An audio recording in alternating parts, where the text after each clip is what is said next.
नमस्कार। शक्ति की भक्ति के पर्व नवरात्रि को लेकर सच बेधड़क के इस खास कार्यक्रम में आप सभी का बहुत स्वागत है। मैं हूं आपके साथ पूनम जैन। आज शारदीय नवरात्रि का तीसरा दिन है और तीसरे दिन आखिर शक्ति के कौन से स्वरूप की पूजा होती है और ये पूजा कैसे की जाती है, नवरात्रि के भीतर इस पूजा का आखिरकार क्या फल मिलता है, और ऐसे बहुत से सवाल हैं जिनका जवाब अगले आधे घंटे में हम अंक ज्योतिषाचार्य पंडित डॉक्टर कैलाश प्रज्ञ सुथार जी से जानने की कोशिश करेंगे। तो करते हैं शुरुआत। सबसे पहले पंडित जी, आपका बहुत बहुत स्वागत है। शारदीय नवरात्राओं के तीसरे दिन मां चंद्रघंटा को प्रणाम करते हुए आप सभी का दिन बहुत मंगलमय हो, यही शुभकामना। पंडित जी, सबसे पहला सवाल तो यही कि देखिए आज तीसरा दिन है और नवरात्रि के तीसरे दिन अगर बात की जाए तो शक्ति के कौन से स्वरूप की पूजा की जाती है, किस विधि विधान के साथ की जाती है, सारी जानकारी आप हमारे दर्शकों को बताइए। दर्शकों, शारदीय नवरात्राओं का आज तीसरा दिन है। तीसरे दिन माँ दुर्गा का जो तीसरा स्वरूप रहते हैं माँ चंद्रघंटा, उनकी पूजा अर्चना आज के दिन विधि विधान से आपको करनी चाहिए। और तृतीय और चतुर्थी तिथि दोनों ही शामिल है, तो आज और कल दोनों ही दिन माँ चंद्रघंटा की पूजा अर्चना की जाएगी। तो शुद्ध रूप से समझने वाली बात है कि जो माँ का यह जो स्वरूप है चंद्रघंटा का, यह साहस का, लड़ने का, अपने कष्टों से हार कर नहीं, कष्टों पे विजय प्राप्त करने का माना जाता है, बहादुरी का माना जाता है। और जिस घर में नारी शक्ति बहादुरी रूप में दिखाती है तो पूरा परिवार आगे बढ़ता है। जहाँ नारी कमजोर रहती है तो परिवार बहुत पीछे चला जाता है। मुश्किल परिस्थितियां हर किसी व्यक्ति विशेष के जीवन में आती है, लेकिन माँ चंद्रघंटा के स्वरूप की आज के दिन पूजा अर्चना करने से आपके परिवार में, आपके अंदर साहस का, बल का बहुत आगमन रहता है। देखा जाता है कि जो बहादुर होते हैं उनका मंगल बहुत उच्च का रहता है। माँ चंद्रघंटा को देवी स्वरूप के साथ मंगल के प्रतीक के रूप में भी माना जाता है। जो नारी शक्ति आर्मी में है,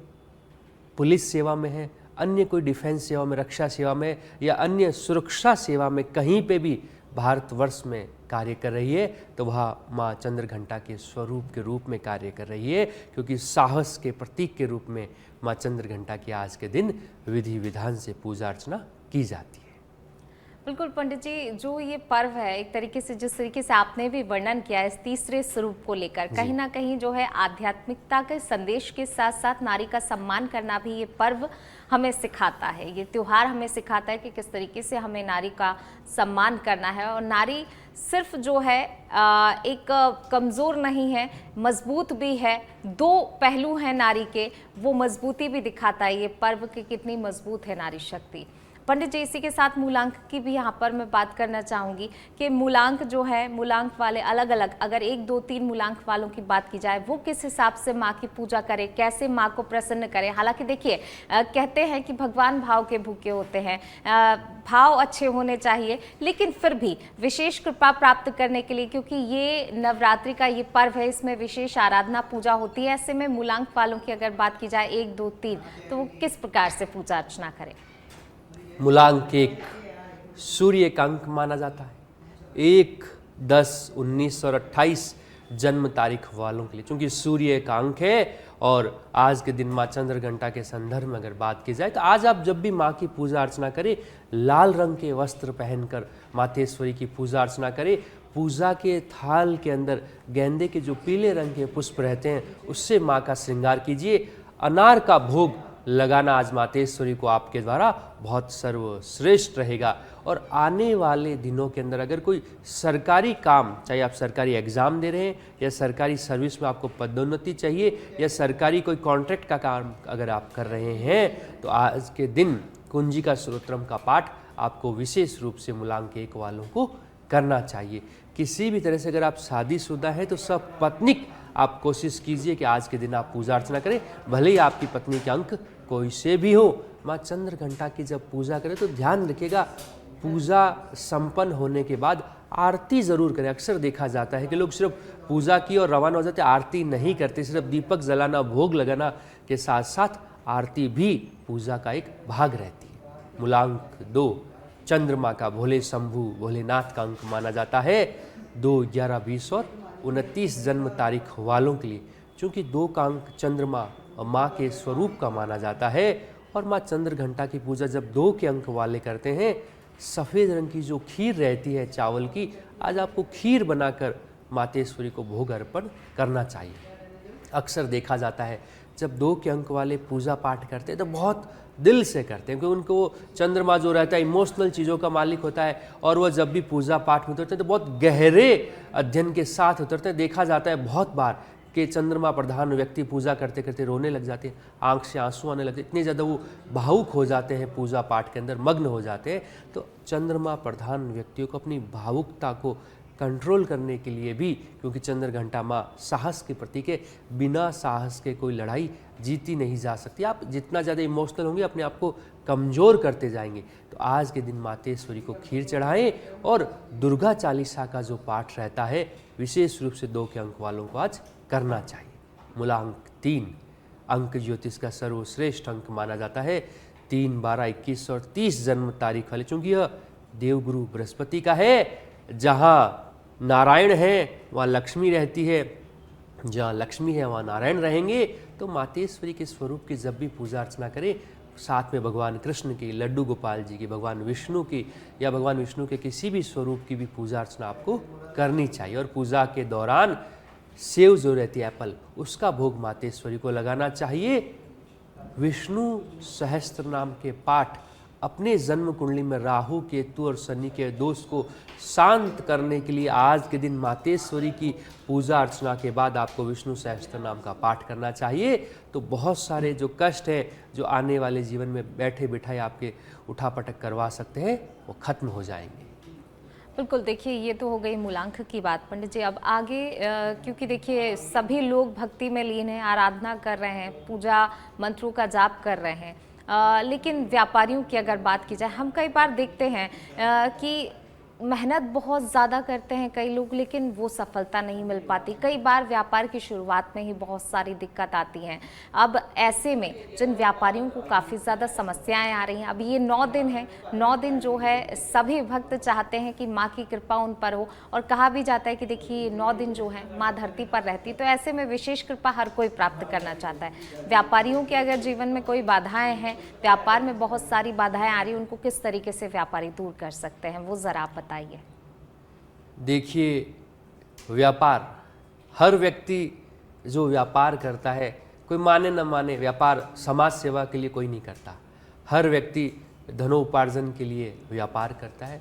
तो जो व्यापारी है उनको यह चीज़ समझनी चाहिए कि जब नवरात्रों में वो भव्य मातेश्वरी की मूर्ति की स्थापना करते हैं, कुछ व्यापारिक स्थल है जहाँ सामूहिक रूप से मातेश्वरी की बड़ी प्रतिमा लगाई जाती है।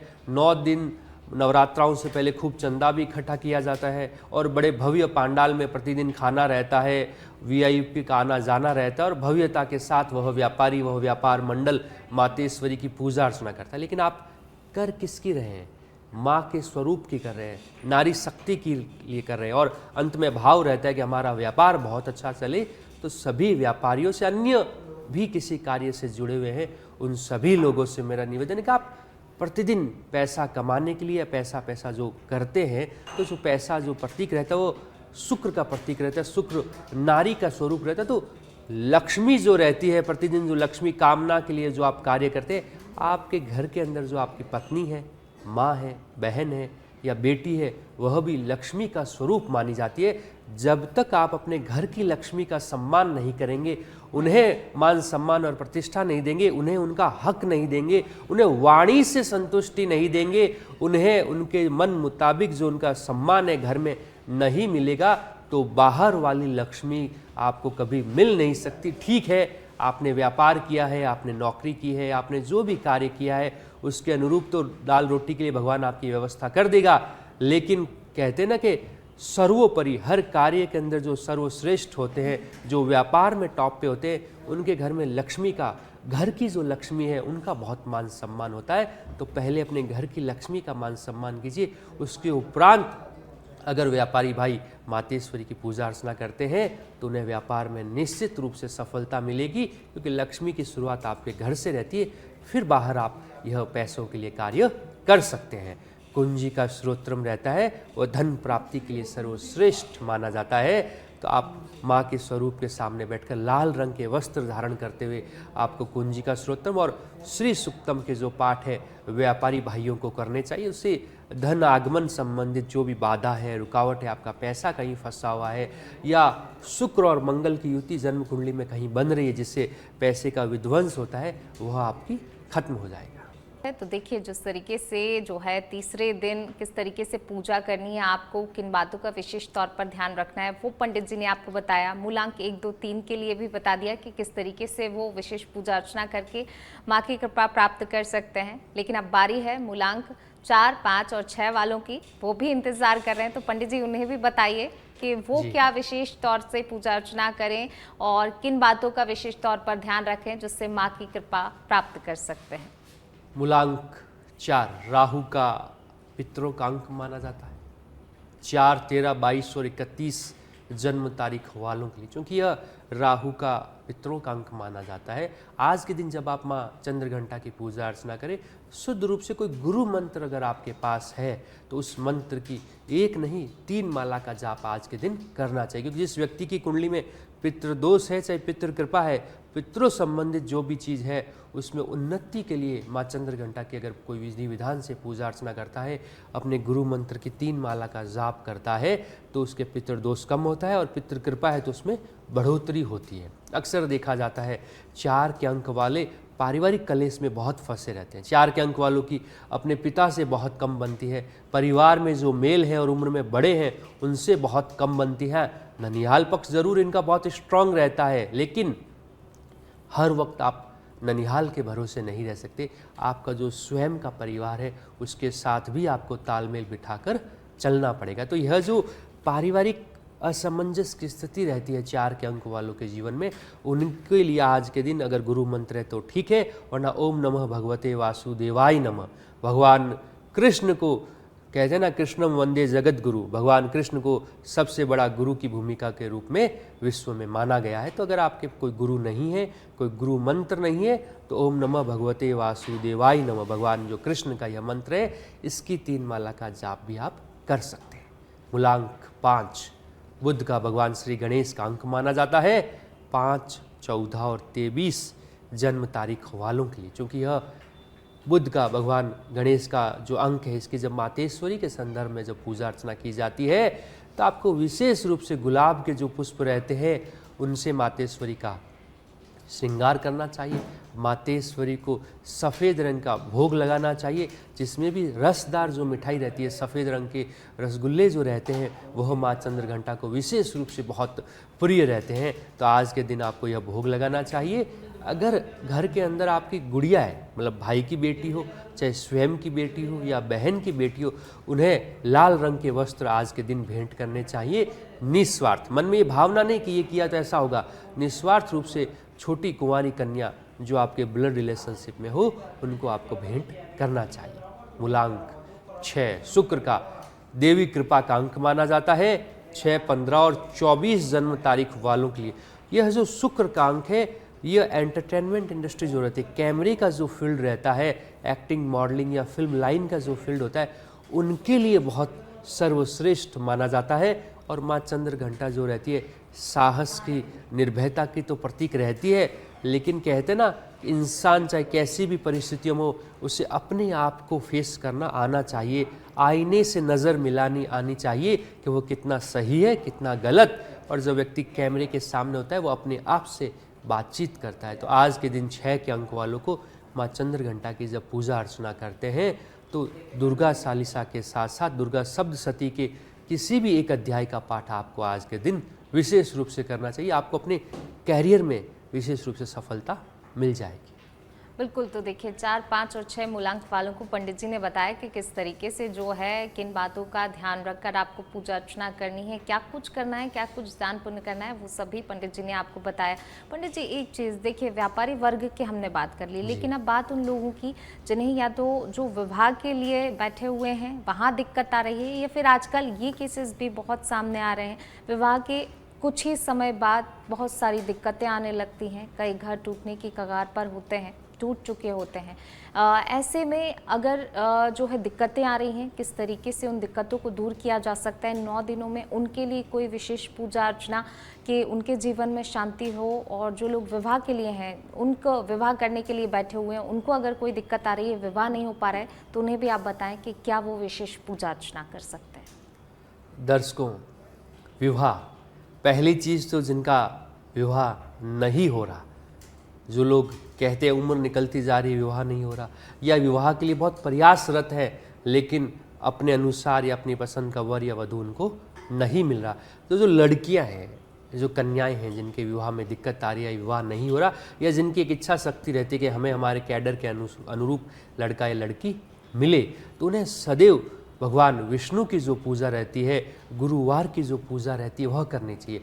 जब भी आप सोमवार का व्रत करते हैं या भगवान भोले शंभु भोलेनाथ की पूजा अर्चना करते हैं तो आपको अच्छा वर प्राप्त होता है। लेकिन जब आप भगवान विष्णु की पूजा अर्चना करते हैं तो विवाह के योग बनते हैं। विवाह का योग बनना और अच्छे वर की प्राप्ति होना दोनों ही अलग अलग। अच्छा वर तो मिल गया लेकिन योग नहीं है, बिना योग के अगर आपने शादी कर ली तो बैठे बिठाए जीवन में कलेश आता है। देखते हैं कि कुंडली में 26, 27, 28 गुण मिल चुके हैं, शादी भी हो गई और महीने भर में वह विवाह टूट गया, क्योंकि बिना योग, कहते हैं ना, हवा के विपरीत जाकर अगर आप कोई कार्य करेंगे तो कार्य सफल नहीं हो सकता। तो भोले शंभु भोलेनाथ की पूजा अर्चना तो हर कुंवारी कन्या करती है, साथ में भगवान विष्णु की भी पूजा अर्चना करनी चाहिए ताकि विवाह के अच्छे और शुद्ध योग बने। लड़कों के अगर संदर्भ में बात की जाए कि जिनका विवाह नहीं हो रहा, उन्हें नवरात्रें उनके लिए बहुत सर्वश्रेष्ठ रहती है। 9 के 9 दिन, नवरात्र में 2 दिन निकल चुके हैं, फिर भी जितने बचे हुए नवरात्राओं के मातेश्वरी के हैं उनमें आप मातेश्वरी को गुलाब का इत्र लगाइए, प्रतिदिन गुलाब के पुष्पों की माला मातेश्वरी को भेंट कीजिए और दुर्गा चालीसा और गणेश चालीसा दोनों के, भगवान श्री गणेश विवाह के प्रतीक माने जाते हैं और मातेश्वरी, आपको भी तो कन्या रूप चाहिए, तो मातेश्वरी के आशीर्वाद के बिना यह कार्य संपन्न नहीं हो सकता।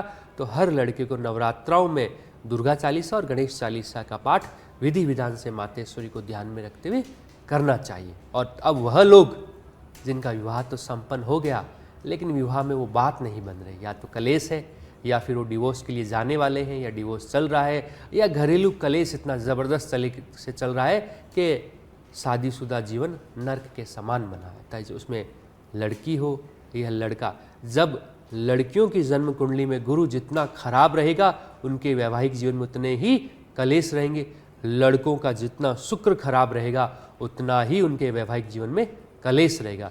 नवरात्रों में दोनों को ही विधि विधान से मातेश्वरी की पूजा अर्चना करनी चाहिए ताकि सफल वैवाहिक जीवन मिले। लेकिन लड़कों को शिव मंदिर में महादेव जी के यहाँ साबुत जो चावल रहते हैं वो शिवलिंग पे चढ़ाने चाहिए और माँ पार्वती जो दुर्गा माँ का स्वरूप मानी जाती है, माँ पार्वती को चुनरी लाल रंग की सोमवार चढ़ानी चाहिए। जो लड़कियां हैं उन्हें शिव मंदिर में शिवलिंग के ऊपर जो पीसी हुई हल्दी जो रहती है वह भोले शंभु भोलेनाथ को अर्पित करनी चाहिए और मातेश्वरी माँ दुर्गा के रूप में जो पार्वती का जो स्वरूप है उन्हें लाल रंग की चूड़ियाँ जो है भेंट करनी चाहिए। तो दोनों लड़का और लड़की अगर इस तरह का कार्य करते हैं तो वैवाहिक जीवन में जो भी कलेश है 90% तक तो आपका शांत हो जाएगा। बाकी आपको वाणी में भी संयम रखना चाहिए। बिल्कुल, वाणी में संयम रखना चाहिए और ये पर्व और ये त्यौहार हमें सिखाता भी है, संयम का, अनुशासन का पाठ सिखाता है, उसका संदेश भी देता है। पंडित जी, जो बचे हुए मूलांक 7, 8, 9 उनका भी ज़रा आप बता दीजिए, वो किन बातों का ध्यान रखें? मूलांक 7 केतु का जल देवता का अंक माना जाता है। 7, 16 और 25 जन्म तारीख वालों के लिए, क्योंकि यह केतु का जल देवता का है, जल दान करना नवरात्रों में बहुत सर्वश्रेष्ठ है। आप किसी भी हॉस्पिटल में या किसी भी ज़रूरतमंद जगह पे अगर पीने के पानी की अगर व्यवस्था करवाते हैं तो बहुत लाभ की स्थिति बनेगी। जहाँ कहीं पे कोई सफाई कर्मचारी है या कोई लेबर जहाँ पे कंस्ट्रक्शन का काम करे इस धूप के अंदर, उनके पीने के पानी की व्यवस्था आपको करनी चाहिए। मूलांक 8 शनि का अंक है। 8, 17 और 26 जन्म तारीख वालों को, चूँकि ये शनि जो अंक रहता है या किसी भी तरह से कष्टों को बढ़ाने के लिए, कष्टों को खत्म करने के लिए, क्योंकि शनि न्याय का देवता, जज का रूप में माना जाता है। जज प्रॉब्लम को सॉर्ट आउट करता है। तो इसीलिए मातेश्वरी की जब आज के दिन पूजा करें, गहरे रंग के कपड़ों का प्रयोग करें। अगर आप शुद्ध रूप से कोई साधना कर रहे हैं तो लाल रंग के वस्त्र पहन के आज शाम के समय पूजा अर्चना कीजिए और मातेश्वरी को हरे रंग के जो पुष्पों की जो माला रहती है, पीले रंग के जो पुष्पों की माला रहती है, वह आपको अर्पित करनी चाहिए। और इलायची और लौंग का जो भोग है और माखन मिश्री का जो भोग है वह मातेश्वरी को अर्पित करना चाहिए 8 के अंक वालों को। मूलांक 9 मंगल का अंक है, मंगलमुखी सदा सुखी। नवरात्रों में मंगल प्रधान, क्योंकि नवरात्र शुक्र प्रधान माने जाते हैं, और जब मंगल प्रधान व्यक्ति जब नवरात्रों में पूजा अर्चना करता है तो मातेश्वरी के हर स्वरूप को उसे चंदन का और कुमकुम का तिलक लगाना चाहिए, चावल चढ़ाने चाहिए। और भेंट पूजा के रूप में अगर बात की जाए तो मेहंदी जो रहती है, लाल रंग की जो चूड़ियाँ रहती है, वह मातेश्वरी को घर की पूजा के स्थान के अंदर और बाहर भी उनको भेंट करना चाहिए। तो आपका मंगल बहुत उच्च का रहेगा। जी बिल्कुल पंडित जी, बहुत बहुत शुक्रिया आपका इतनी महत्वपूर्ण और इतनी अच्छी जानकारी हमारे दर्शकों तक पहुंचाने के लिए। पुनः सभी दर्शकों को शारदीय नवरात्रों की बहुत बहुत शुभकामनाएं। आज का दिन बहुत मंगलमय रहे, यही मंगल कामना। बिल्कुल, और इस पेशकश में बस इतना ही। मुझे दीजिए इजाजत। आप देखते रहिए सच पे धड़क। नमस्कार।